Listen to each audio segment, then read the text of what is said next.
3 men walked into the darkness beneath the Grand Canyon in the spring of 1909. They carried kerosene lanterns, surveying equipment, and letters of authorization from the Smithsonian Institution.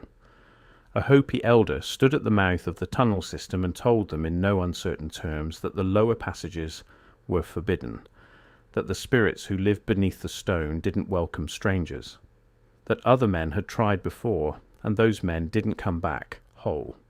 The Smithsonian team thanked the elder, noted his warning in their field journal, and descended anyway. 2 of those men were never seen again. The third emerged 11 days later, 60 miles downriver, barefoot and incoherent, clutching a copper tablet inscribed with symbols that matched no known language in the Western academic record. He was transferred to a military hospital in Prescott, Arizona. Within 6 weeks, every document related to the expedition. I have to pause here for a second, because what I just described, that is one case from a much larger pattern. There are 35 documented cases in a document I put together. Different cities, different decades, different types of evidence. Every single one follows the same sequence: discovered, documented, acquired, disappeared. I could not fit all of it into a video. It's in the pinned comment below. Find it before we continue. Had been reclassified. Within 6 months, the Smithsonian publicly denied the expedition had ever taken place. And for over a century, that's where the story was supposed to end. But it didn't. To understand what really happened beneath the Grand Canyon and why the official record was scrubbed so thoroughly, you have to go back further than 1909. You have to go back to a time before the canyon had a name, before Arizona was a territory, before the United States existed at all. The Hopi people have lived in the region now called northern Arizona for longer than any Western timeline can comfortably account for. Their oral traditions describe continuous habitation stretching back thousands of years, and their origin stories don't begin on the surface of the earth. They begin underground. According to Hopi cosmology, humanity has passed through multiple worlds. Each world existed beneath the one above it. The first world was destroyed by fire. The second world was destroyed by ice. The third world was destroyed by flood. And each time the people who survived were guided upward through a passage called the Sipapu, an opening in the earth that connected the lower world to the next one. The fourth world is the one we live in now. What makes this relevant to the 1909 expedition isn't the mythology itself. It's what the Hopi said about the physical spaces beneath the canyon. They didn't describe the tunnels as metaphorical. They described them as real, specific, mappable, and they described the lower levels as places where the old world still existed. Not symbolically, literally. When Spanish conquistadors arrived in the 1500s, several accounts reference Hopi guides refusing to lead them into certain cave systems along the canyon walls. The reasons given were consistent across multiple sources. The lower tunnels belonged to the ancestors. The ancestors weren't gone, and outsiders who entered uninvited didn't return the same, if they returned at all. For 300 years, those warnings were filed under native superstition and ignored by every European power that passed through the region. The canyon itself seemed to guard its own secrets. Prospectors in the 1870s and 1880s reported finding cave openings along the eastern walls that showed signs of human modification. Chiseled edges, smoothed floors, passages that ran straight for hundreds of yards before branching into networks too complex to map without dedicated equipment. Most of these prospectors were looking for silver or gold. They weren't interested in archaeology, but several of them noted in letters and journal entries that what they'd found didn't look natural. It looked engineered. One prospector, a man named William Bass, who operated a tourist camp on the South Rim in the 1890s, wrote to a colleague in Flagstaff about a cave system he'd found near the confluence of the Colorado and the Little Colorado. He described a large circular chamber with a domed ceiling, perfectly smooth walls, and a floor that sloped gently toward a central drain. Bass thought it might have been a cistern or a water collection point. He couldn't figure out who built it or when. He noted that the Havasupai people he'd spoken to wouldn't go near it. They told him the same thing the Hopi had been saying for centuries. Some places underground were not for the living. Bass never published his findings. He mentioned the chamber in a handful of private letters, and those letters sat in a university archive in Tempe for decades before anyone connected them to what came next. Then came the Arizona Gazette article. On April 5, 1909, the Arizona Gazette, a daily newspaper based in Phoenix, published a front-page story with a headline that would have been sensational in any era. The article described an explorer named G.E.E. Kincaid, who claimed to have discovered an enormous underground citadel carved into the walls of the Grand Canyon. According to Kincaid, the complex contained hundreds of rooms arranged in a cross-shaped pattern, with passageways radiating outward from a central chamber.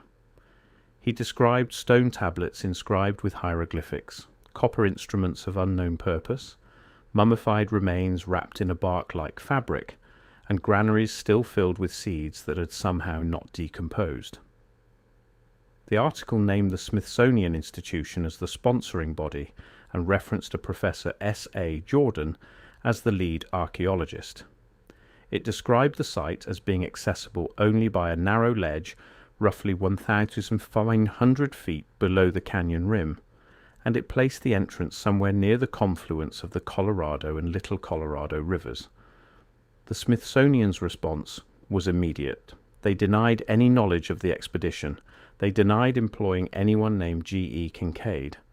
They denied that a Professor S.A. Jordan had ever been affiliated with the institution in any capacity. And they offered no explanation for how a regional newspaper had fabricated such a detailed account, complete with specific geographic coordinates and institutional references. For mainstream historians, that denial settled the matter. The article was a hoax. End of story. But here's what doesn't add up. The Arizona Gazette wasn't a tabloid. It was a legitimate daily newspaper that would later be absorbed into the Arizona Republic, one of the largest papers in the American Southwest.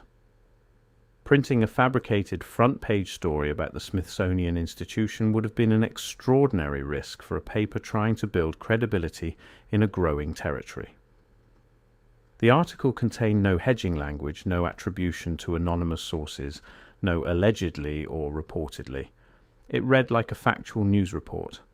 And then there's the geography. The location described in the article sits within what is now a restricted zone inside Grand Canyon National Park. Specifically, it falls within an area the National Park Service has designated as off-limits to civilian access. The official reason is environmental protection and geological instability. But several of the geological formations in that restricted zone carry names that raise their own questions. There's Isis Temple, there's Tower of Set, there's Osiris Temple, Shiva Temple, and Cheops Pyramid. All of these names were assigned by Clarence Dutton, a geologist who surveyed the canyon in the 1880s. The standard explanation is that Dutton simply found the formations visually reminiscent of Egyptian and Hindu architecture, and named them accordingly. But Dutton was a serious scientist, not a romantic. His other surveys didn't feature whimsical naming conventions, and the clustering of these names in one specific section of the canyon, the same section described in the 1909 article, has never been adequately explained. Now layer in what the Hopi were saying. Multiple Hopi oral histories describe the canyon as a sacred boundary between worlds. The upper caves were accessible and sometimes used for storage or shelter, but the lower tunnels, the ones that descended past a certain depth, were considered portals to the previous world, the third world, the one destroyed by water. When the Smithsonian team arrived in 1909, they didn't come unannounced. Records from the Bureau of Indian Affairs show that a formal request was made to the Hopi Tribal Council for permission to access specific cave systems along the canyon's eastern wall. The request was denied, not informally, formally, through the Bureau's own administrative channels. The expedition proceeded anyway. According to fragmentary accounts pieced together from Bureau correspondence, personal letters, and one partially surviving field journal, the team consisted of at least 5 people. Kincaid appears to have been a guide or surveyor rather than the expedition leader. Jordan, if he existed, was likely a contracted specialist rather than a formal Smithsonian employee, which would explain why the institution could technically deny his affiliation. And 3 additional men, whose names appear only as initials in the surviving documents, served as labourers and equipment carriers. The team entered the tunnel system in late March 1909. For the first 2 days they documented the upper chambers, which matched the Arizona Gazette description closely. Large rooms with smooth walls, stone benches carved into alcoves, passages wide enough for 2 men to walk abreast, ventilation shafts that suggested sophisticated engineering. None of this was natural erosion. Someone had built this. On the 3rd day they found the staircase. It descended steeply from the back of the central chamber, cut directly into the limestone. The steps were worn smooth, not from water, but from use, thousands of years of use. The staircase dropped roughly 200 feet before opening into a secondary tunnel system that was markedly different from the upper chambers. The walls down there weren't smooth, they were carved. Every surface was covered in symbols, figures, and geometric patterns that the team couldn't identify. The carvings didn't match Egyptian hieroglyphics, though there were superficial similarities. They didn't match Mesoamerican glyphs or ancestral Puebloan petroglyphs either. The closest parallel anyone could draw was to the Indus Valley script, a writing system from an ancient civilization in modern-day Pakistan that, to this day, hasn't been fully deciphered. This is where the Hopi warning becomes impossible to separate from the story. A Hopi elder who'd followed the team to the tunnel entrance reportedly told them that the lower chambers were the dwelling place of the Ant People.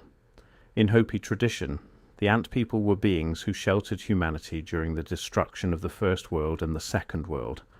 They lived underground. They were described as thin, with large heads and small bodies. They were guardians of knowledge, and they were not human. The elder told the team that the Ant People's domain began where the staircase ended, that the carvings on the walls were their language, and that the tunnels below the carved chambers went deeper than any human being should follow. The team's response, as best as anyone can reconstruct it, was to split up. Kincaid and 1 other man stayed in the upper carved chambers to document the symbols and take measurements. Jordan and 3 others descended further. What happened next is where the verifiable record essentially dissolves. Kincaid and his partner waited 2 days. They called down the staircase. They dropped weighted ropes to measure depth. At one point, Kincaid reportedly descended part way down a secondary passage and found a chamber filled with metallic objects he couldn't identify. Not gold, not silver, not copper, though there were copper elements, a dark metal with a greenish tint that felt lighter than it should have for its size. He also found something else, a stone tablet roughly 18 inches by 12 inches, covered in the same unknown script as the walls. But this tablet was different. The symbols on it were arranged in rows and columns, like a table or a ledger. And in the margins someone had scratched annotations in a second script that Kincaid thought looked like ancient Greek. He took the tablet and retreated to the upper chambers. Jordan and the 3 labourers didn't come back. Kincaid waited 3 more days. He rationed his water. He continued documenting the upper chambers. On the 6th day, he began his ascent alone. It took him another 5 days to navigate back to the canyon rim and make his way to the nearest settlement, a trading post near the Little Colorado River crossing. The authorities were notified. A search party was organized. But according to Bureau of Indian Affairs records, the search was called off after just 48 hours.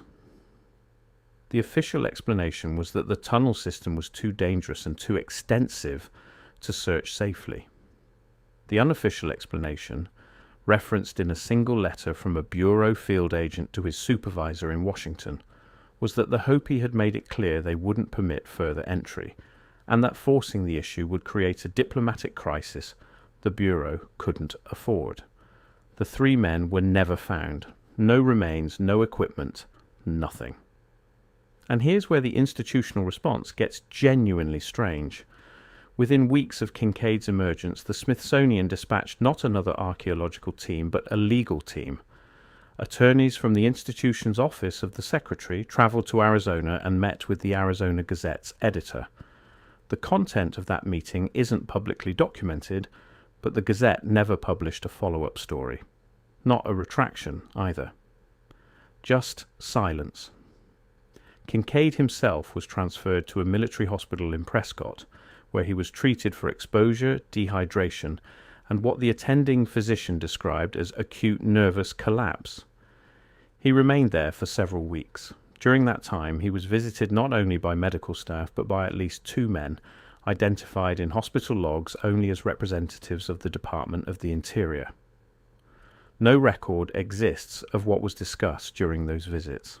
Before I go further, that document in the pinned comment.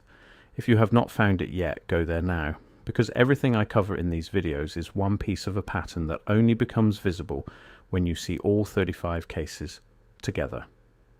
The document shows you the full pattern. What I can show you here is the surface. What is down there is everything underneath it. Pinned comment, now, then come back. When he was discharged, Kincaid returned to his home in Lewiston, Idaho, and, as far as the public record shows, never spoke about the expedition again. His family would later say he refused to discuss the canyon. His wife told a neighbor in 1923 that he still had nightmares, that he'd wake up talking about a sound, a low vibration he'd heard in the lower chambers that he couldn't describe except to say it wasn't natural, and it never fully left his memory. The copper tablet he'd carried out of the tunnels was logged into the Smithsonian's collections under a generic accession number. It was photographed once, in 1911, during a routine cataloguing process. The photograph shows a rectangular stone slab with dense rows of symbols that match no known writing system in the institution's reference database. The catalogue entry describes it as stone fragment, origin undetermined, possibly decorative. It hasn't been publicly displayed or studied since. Now, if this were just a story about one newspaper article and one missing expedition, it would be easy to dismiss. Hoaxes happened. Papers printed unverified stories. Explorers disappeared in the wilderness. These things weren't unusual in 1909, but the Grand Canyon tunnel story doesn't exist in isolation. Throughout the early 1900s, the Smithsonian Institution was involved in a pattern of acquisition and suppression that extended far beyond Arizona.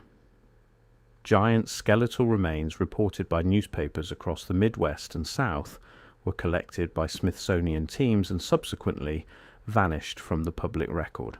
Abraham Lincoln himself referenced mound builder remains in an 1848 speech, describing bones of extraordinary size found in the Mississippi Valley. The Smithsonian collected many of these specimens. None are currently on display. Most can't be located in the institution's own archives. Copper artifacts found in Michigan's Upper Peninsula, some weighing hundreds of pounds and showing evidence of sophisticated metallurgy, were collected and classified. The official position is that they were produced by indigenous peoples using primitive techniques, but metallurgical analysis of similar copper artifacts from the same region has shown evidence of alloying, specifically the addition of tin to create bronze, which shouldn't have been possible with the technology attributed to pre-Columbian North American cultures.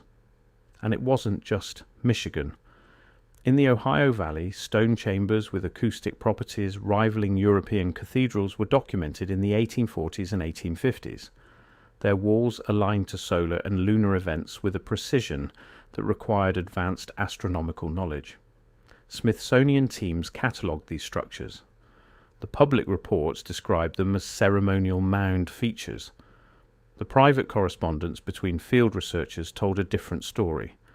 One letter, dated 1883, from a Smithsonian surveyor named Cyrus Thomas to the institution's director described a burial chamber near Chillicothe, Ohio that contained ceramic vessels with inscriptions he called disturbingly systematic. Thomas wrote that the inscriptions appeared to follow grammatical rules, implying a written language rather than decorative markings. His recommendation was further study. The institution's response was to reassign him to a different project. The same year, a team in Tennessee documented a stone wall buried beneath 12 feet of alluvial soil running in a perfectly straight line for over 300 yards. The engineering precision was inconsistent with the tools and methods attributed to the woodland-era cultures. Officially credited with the region's mounds, that wall was never excavated. The site was eventually flooded by a TVA dam project in the 1930s. The pattern is consistent: discovery, collection, reclassification, silence, and the Grand Canyon tunnels fit that pattern perfectly. But there's an additional dimension to this story that most researchers overlook, and it's the one that connects everything back to the Hopi warning. The Hopi didn't just say the lower tunnels were dangerous, they said the lower tunnels contained the infrastructure of a previous civilization, a civilization that predated the current world, a civilization that had achieved technological sophistication and then been destroyed by its own hubris. Sound familiar? In the Tartaria framework, the prevailing theory is that a technologically advanced global civilization existed before the official historical record begins. That this civilization left behind infrastructure, architecture, and artifacts that were systematically attributed to later cultures or simply erased from the record. That institutions like the Smithsonian weren't just negligent in their handling of anomalous discoveries, they were actively managing a narrative.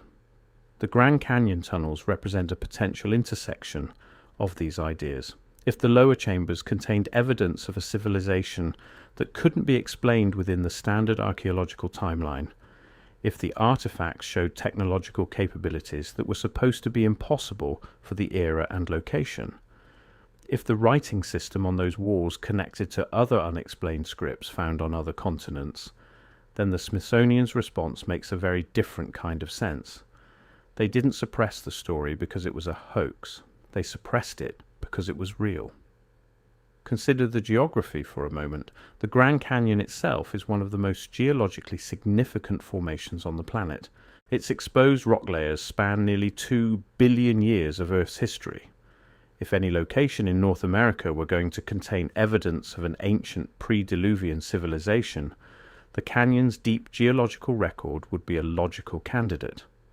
And the Hopi knew this. They'd always known it. Their cosmology wasn't mythology in the way Western academics use the term. It was an oral record of what had come before, the destruction of worlds by fire, ice, and flood maps onto catastrophic geological events that mainstream science acknowledges occurred. The specificity of their descriptions of the underground chambers maps onto physical spaces that at least one expedition confirmed existed. The ant people themselves deserve closer examination. The Hopi described them as beings with elongated heads, thin bodies, and large eyes. They lived underground. They possessed knowledge that humanity had lost. They were compassionate, but alien. These descriptions have been compared to modern accounts of extraterrestrial beings, and that comparison has made the entire subject easy to ridicule. But strip away the modern overlay. What if the ant people were simply the last survivors of the previous world? What if they retreated underground because the surface had become uninhabitable? What if the knowledge they possessed was the technological and scientific understanding of a civilization that had been destroyed? The Hopi oral tradition says the ant people fed and sheltered humans during the transitions between worlds. They taught survival skills. They preserved seeds and food stores. They maintained records. And when the new world was stable enough to inhabit, they stayed below while humanity went above. If you wanted to dismiss this as fairy tale, you could. But then you'd have to explain the underground chambers that Kincaid actually documented. You'd have to explain the carved walls in a writing system nobody can read. You'd have to explain the copper tablet that sits in a Smithsonian storage facility under a deliberately vague catalogue entry. And you'd have to explain why 3 men walked into those lower tunnels and never walked out. There's another element that gets overlooked: the restricted zone around the Grand Canyon's eastern section, where the 1909 article placed the tunnel entrance, has been progressively tightened over the past century. In the 1920s, access was limited but not prohibited. By the 1950s, permits were required. By the 1970s, the area was closed entirely to civilian exploration. The stated reasons have changed over the decades, from unsafe geological conditions to environmental preservation to cultural resource protection. Each new justification has the convenient effect of keeping people out of the same area. Researchers who filed Freedom of Information Act requests for documents related to Smithsonian activities in the Grand Canyon between 1900 and 1920 have received heavily redacted files or blanket denials citing national security exemptions. National security for century-old archaeological surveys. The question isn't whether something unusual was found beneath the Grand Canyon in 1909. The Arizona Gazette article, the Bureau of Indian Affairs correspondence, the Smithsonian's aggressive legal response, and the subsequent restriction of the site all point to a discovery that someone considered significant enough to bury. The question is what that discovery implied about the history we've been taught. If the lower tunnels contained evidence of a pre-Diluvian civilization with writing, metallurgy, and underground architecture, then the entire timeline of human development in North America would need to be rewritten. The primitive cultures that European colonists encountered would need to be reframed, not as the beginning of civilization on this continent, but as its recovery phase. The mound builders, the copper miners of the Great Lakes, the stone astronomers of the Southwest, all of them would shift from being early experiments in civilization to being the inheritors of something much older and much more sophisticated. And the institutions that had built their authority on the existing timeline would lose their monopoly on the past. That's not a small thing. Control of historical narrative is control of cultural identity. If the peoples of North America possessed a civilizational lineage stretching back thousands of years further than the official record acknowledges, then every treaty, every land claim, every legal framework built on the assumption of European cultural primacy would be standing on a cracked foundation. The Smithsonian wasn't just protecting academic orthodoxy. It was protecting the structure of institutional authority itself. This is the part of the story that tends to make people uncomfortable because it moves beyond archaeology and into territory that touches power, governance, and the machinery of how knowledge is controlled in modern society. The Smithsonian Institution isn't a university or a private museum. It's a federally chartered organization governed by a board of regents that includes the Chief Justice of the United States, the Vice President, members of the Senate, and members of the House of Representatives. Its decisions about what to preserve, what to display, and what to bury in storage aren't made by absent-minded professors. When anomalous discoveries threaten established timelines, they don't just create academic headaches. Land rights, treaty obligations, cultural heritage claims, all of these are downstream of the historical narrative that institutions like the Smithsonian maintain. Altering that narrative isn't a neutral act, it's a destabilizing one. And institutions, by their very nature, prioritize stability over truth. This brings us back to the Hopi elder at the tunnel entrance in March 1909. He didn't warn the Smithsonian team because he was superstitious. He warned them because he knew what was down there, not through speculation, through inherited knowledge that had been passed down through an unbroken oral tradition spanning millennia. He told them the lower tunnels belonged to the previous world. He told them the beings who lived there had their own rules about contact. He told them that entering uninvited would have consequences. 3 men didn't listen. 3 men descended past the carved chambers, past the unknown script, past the copper artifacts, into the deeper passages that the Hopi said led to the domain of the ant people. And 3 men never came back. You can explain that away with cave-ins, underground rivers, oxygen depletion. You can chalk it up to the ordinary dangers of spelunking in an unmapped tunnel system. Those explanations are plausible.